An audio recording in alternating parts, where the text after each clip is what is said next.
दोस्तों, किसी ने सही कहा है, लालच और नकल करने का अंजाम बहुत बुरा होता है। नमस्कार दोस्तों, नमो बुद्धाय 8989 यूट्यूब चैनल आपका दिल से स्वागत करता है। एक बार की बात है, किसी गांव में बहुत गरीब किसान रहता था। वह किसान एक समय अमीर व्यक्ति भी रह चुका था। वह जब अमीर था तब भी और आज गरीब होने के बाद भी वह दूसरे की मदद किया करता था। वह जितना हो सकता था दूसरे की मदद करता था। वह किसान जब भी मंदिर जाया करता था तो ईश्वर से धन मांगता ताकि वह दूसरे की मदद कर सके। ऐसे ही कुछ समय बीता। एक दिन किसान ने एक सपना देखा कि अगले दिन तुम्हारे घर पर एक साधु आएंगे। जब वह तुम्हारे घर आए तो घर के अंदर आते ही उनके सर के पीछे डंडे से स्पर्श करना। डंडे से स्पर्श करते ही वह पूरे तरह के सोने के बन जाएंगे। इस तरह तुम फिर से एक अमीर आदमी बनकर दूसरों की मदद कर सकते हो। अगले दिन ऐसा ही हुआ। उस किसान के घर पर एक साधु ने दस्तक दिया।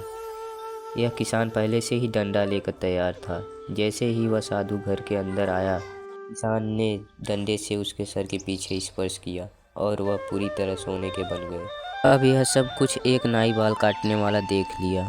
यह नाई किसान के घर किसान का बाल काटने आया था। नाई ने सोचा, डंडा से मारने पर सोने का बदलता है तो मैं इस तरह से बहुत ही अमीर बन सकता हूँ। मुझे भी साधुओं को डंडे से मारकर अमीर बनना चाहिए। नाई ने कहा, उस किसान ने तो बस एक ही साधु को डंडा से मारा, मैं एक से ज़्यादा साधु को डंडे से मारकर उससे भी ज़्यादा पैसा वाला बन जाऊंगा। अब यह सोचकर नाई ने कुछ साधु को अपने घर भोजन और दान देने के लिए बुलाया। साधु भी परेशान थे कि जो नाई हमें कभी कुछ भी दान नहीं दिया, आज वह भोजन भी खिलाएगा और दान भी देगा। वैसे भी वह सभी साधु नाई के बताए समय पर नाई के घर पहुंच गए। नाई ने अपनी सारी तैयारी कर लिया था। जैसे ही साधु नाई के घर के अंदर गए, नाई ने अपने घर का दरवाज़ा बंद कर दिया। उसके बाद नाई सभी साधुओं को डंडे से मारने लगा, लेकिन कोई भी साधु सोने का न बना। साधु नाई का इस तरह से मारने का कारण नहीं समझ पा रहे थे।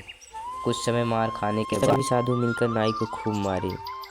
नाई को मारने के बाद वह नाई के घर से चले गए। कहानी से ज्ञान, हमें लालच और नकल कभी नहीं करना चाहिए। ऐसे ही कहानी सुनने के लिए नमो बुद्धाय 8989 यूट्यूब चैनल को सब्सक्राइब एंड लाइक और शेयर ज़रूर करें।